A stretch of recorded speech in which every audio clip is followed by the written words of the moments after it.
All right, so one of my subscribers here has a shop, and he said he's always worried about how they are lifting the transits. Well, this is a T350 transit, and I want to show you how we lift it here.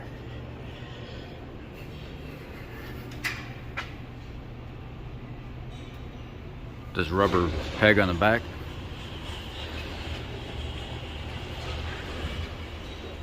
And then on the front, you can either lift it from the flat frame, or you can actually, well, this one doesn't have the little bar, does it?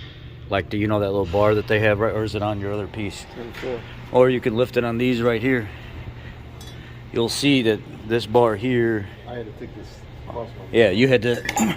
Kevin's doing the transmission of this, and he had to do also some wiring repair as well. But this goes like that, right? It's for the crash. It absorbs it like that. See, the thing says, oh, this guy's a shop owner, and he wants to know, he said, can you guys show us how you guys that see these transits all the time lift them? Because we're so worried at the shop when we lift them that we're doing it wrong. The transits I lift right there for pulling the trans. Yeah, well, they just want regular lift, like this here. Yeah. Like lifting the vehicle normal. Oh, just for oil changes and stuff? Yeah. I go right there. I hit this and that at the same time with the pad. Oh, do you have to take one of those bolts out of there to put this back up? Yeah. Okay. Yeah. So this sits like this. You can either put the foot right there where he has it on the boxed end of the frame, or you can move that foot down here on this bar and put it across this piece, like so.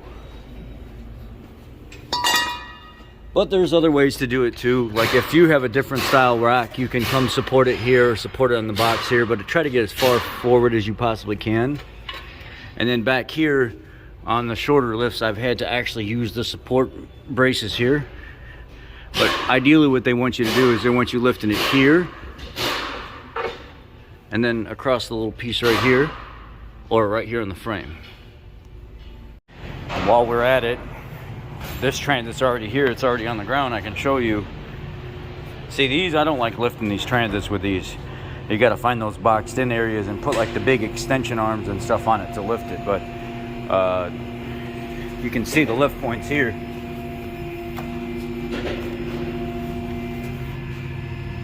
Right there, straddle that bar, and that's how it looks while it's installed.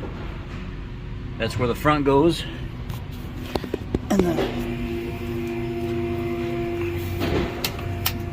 And then the back straddles that pad right there on the leaf spring, right across that pad.